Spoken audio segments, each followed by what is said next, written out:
سلام همراهان نازنین، حالتون چطوره؟ خوبین؟ امیدوارم که حال دلتون خوب باشه. رویا هستم، به کانال آشپزی خودتون خیلی خوش اومدید.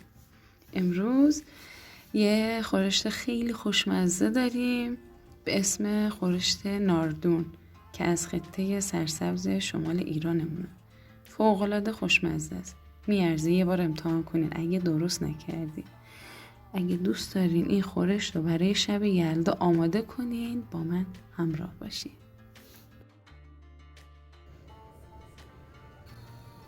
پیاز متوسط 2 عدد رنده شده با مقداری روغن،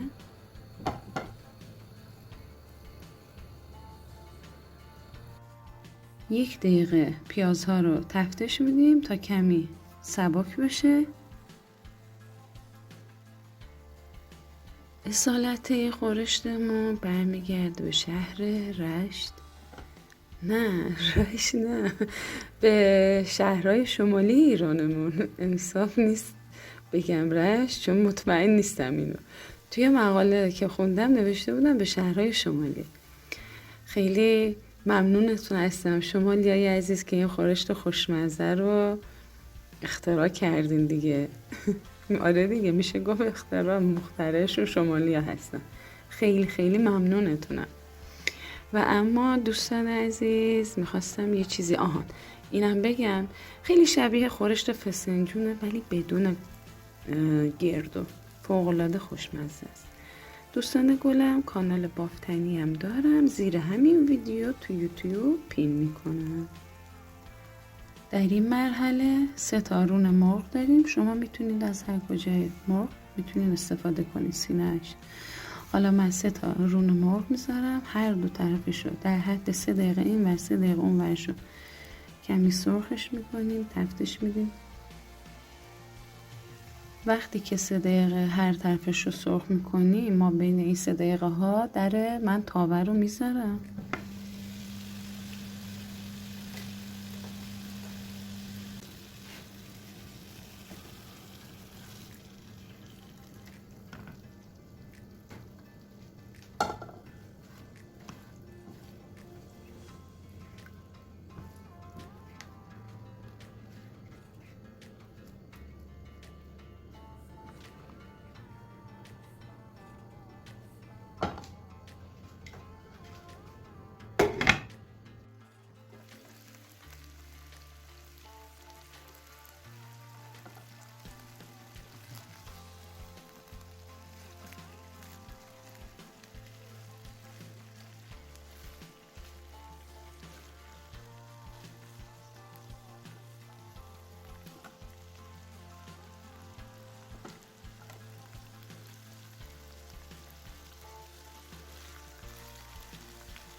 بعد از تفت دادن هر دو طرف مرغامون، من رونا رو از داخل تابه خارج میکنم.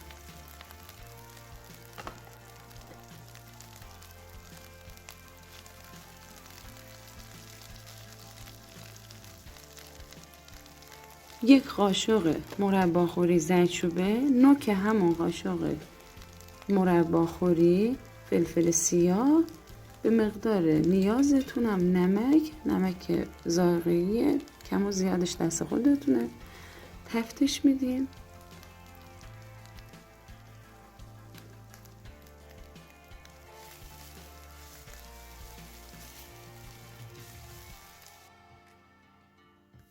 سیر رنده شده 2 عدد کوچک،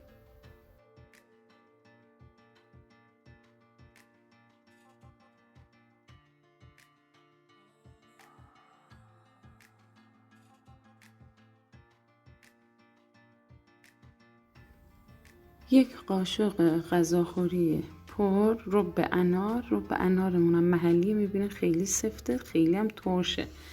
دوستان عزیزی که این خورشت رو یکم ملس دوست دارم کناره همین یه قاشقم نه نصف قاشقم شکر بریزم.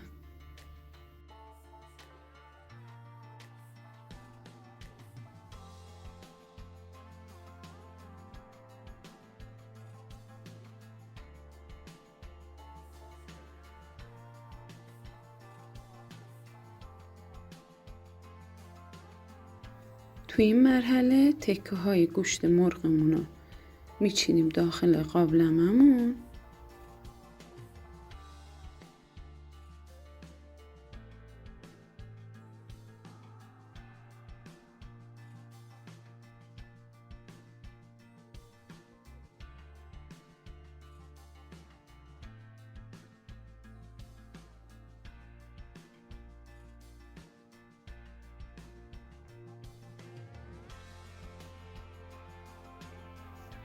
آب جوشیده رو میریزیم تا روی مرغامون پوشیده بشه.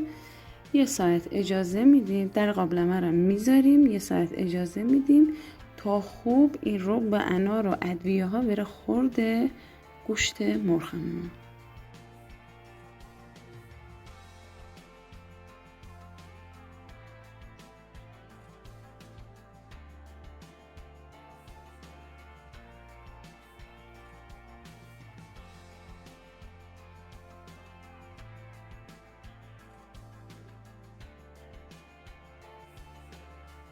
در 15 دقیقه پایانی پختمون من 5-6 تا آلو بخارا داشتم بهش اضافه میکنم. یه نکته دیگه در مورد خورشت ناردون، این خورش باید کم آب سرو بشه، پس تا وقتی که به روغن میفته باید روی حرارت بمونه. انتهای فیلم بهتون نشون میدم. وقتی که خورشتمون آماده شد به همراه کته یا برنج سرو میشه.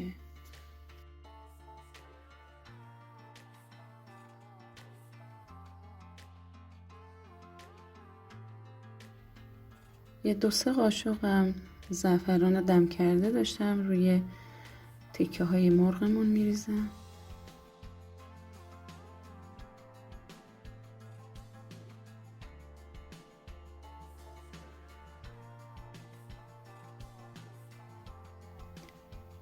توی 10 دقیقه پایانی پختمونم نصف انار دون شده رو میریزیم روی خورشتمون یا همین روی تکه های مرغمون. فقط دوستان عزیز دقت داشته باشین توی این مرحله اصلا در قابلمه رو نذارین، چون که دونه های انارمون سفید میشه و زیباییشون از دست میدن.